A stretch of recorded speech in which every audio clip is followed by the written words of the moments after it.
ಒಂದು ಸಾಮರ್ಥ್ಯವನ್ನು ಭಗವಂತ ನಮಗೆ ಕೊಟ್ಟಿದ್ದಾನೆ.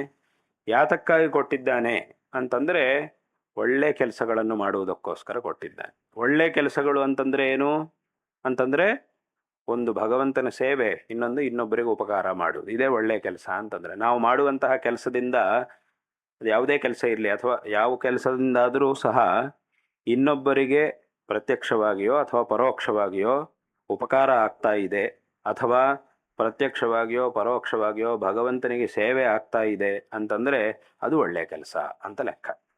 ಅದರಿಂದ ಇಂತಹ ಒಳ್ಳೆ ಕೆಲಸಗಳನ್ನು ಮಾಡುವುದಕ್ಕೆ ಭಗವಂತ ನಮಗೆ ಈ ಒಂದು ಸಾಮರ್ಥ್ಯವನ್ನು ಕೊಟ್ಟಿದ್ದಾನೆ. ಅದರಿಂದ ಇಂತಹ ಒಂದು ಸಾಮರ್ಥ್ಯವನ್ನು, ಭಗವಂತ ಕೊಟ್ಟಿರುವಂತಹ ಸಾಮರ್ಥ್ಯವನ್ನು ಆ ಭಗವತ್ ಸೇವೆಗಾಗಿ ಹಾಗೂ ಇನ್ನೊಬ್ಬರ, ನಮ್ಮಿಂದ ಎಷ್ಟು ಸಾಧ್ಯ ಆಗುತ್ತೋ ಅಷ್ಟು ಇನ್ನೊಬ್ಬರ ಒಂದು ಉಪಕಾರಕ್ಕಾಗಿ ಈ ಸಾಮರ್ಥ್ಯವನ್ನು ನಾವು ಉಪಯೋಗ ಮಾಡಿದಾಗ ಅದರಿಂದ ನಮ್ಮ ಜೀವನ ಅನ್ನುವುದು ಸಾರ್ಥಕ ಆಗುತ್ತೆ. ಇಲ್ಲಿ ಎಲ್ಲರಿಗೂ ಒಂದು ಸಾಮರ್ಥ್ಯವನ್ನು ಭಗವಂತ ಕೊಟ್ಟಿರ್ತಾನೆ. ಪ್ರತಿಯೊಬ್ಬರಿಗೂ ಯಾವುದೋ ಒಂದು ರೀತಿಯಾದ ಸಾಮರ್ಥ್ಯವನ್ನು ಕೊಟ್ಟಿರ್ತಾನೆ. ಸಾಮಾನ್ಯವಾಗಿ ಲೋಕದಲ್ಲಿ ಏನಾಗುತ್ತೆ ಅಂದರೆ, ಸಾಮರ್ಥ್ಯ ಅಂದ ತಕ್ಷಣ ತುಂಬ ಜನರ ಮನಸ್ಸು ಏನು ಯೋಚನೆ ಮಾಡುತ್ತೆ ಅಂತಂದರೆ ದುಡ್ಡು, ಹಣ. ಈ ಹಣದ ಸಾಮರ್ಥ್ಯದ ಬಗ್ಗೆನೇ ತುಂಬ ಜನ ಯೋಚನೆ ಮಾಡ್ತಾರೆ.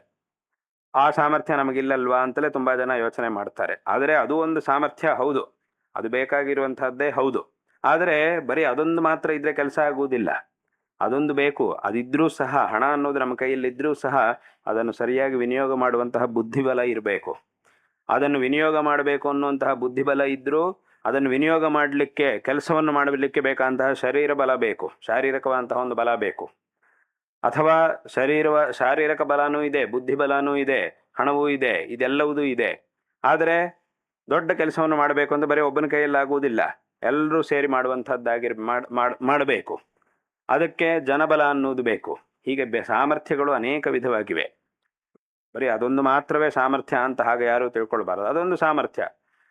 ಅಂತಹ ಸಾಮರ್ಥ್ಯವನ್ನು ಕೆಲವರಿಗೆ ಭಗವಂತ ಕೊಟ್ಟಿರ್ತಾನೆ. ಆದರೆ ಕೆಲವರಿಗೆ ಬುದ್ಧಿ ಸಾಮರ್ಥ್ಯವನ್ನು ಕೊಟ್ಟಿರ್ತಾನೆ, ಬುದ್ಧಿಬಲ ಕೊಟ್ಟಿರ್ತಾನೆ. ಕೆಲವರಿಗೆ ಶಾರೀರಿಕವಾದ ಬಲವನ್ನು ಕೊಟ್ಟಿರ್ತಾನೆ, ಕೆಲವರಿಗೆ ಜನಬಲ ಕೊಟ್ಟಿರ್ತಾನೆ. ಹೀಗೆ ಒಬ್ಬೊಬ್ಬರಿಗೂ ಒಂದೊಂದು ರೀತಿಯಾದಂತಹ ಶಕ್ತಿಯನ್ನು ಭಗವಂತ ಕೊಟ್ಟಿರ್ತಾನೆ.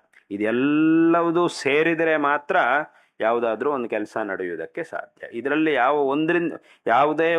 ಯಾವುದೋ ಒಂದನ್ನು ಮಾತ್ರ ಇಟ್ಟುಕೊಂಡ್ರೆ ಕೆಲಸ ನಡೆಯುವುದಿಲ್ಲ. ಇದೆಲ್ಲವೂ ಸೇರಿದಾಗ ಮಾತ್ರವೇ ಎಲ್ಲ ಕಡೆಯೂ ಒಳ್ಳೆಯ ಕೆಲಸವು ನಡೆಯುವುದಕ್ಕೆ ಸಾಧ್ಯ ಆಗುತ್ತೆ.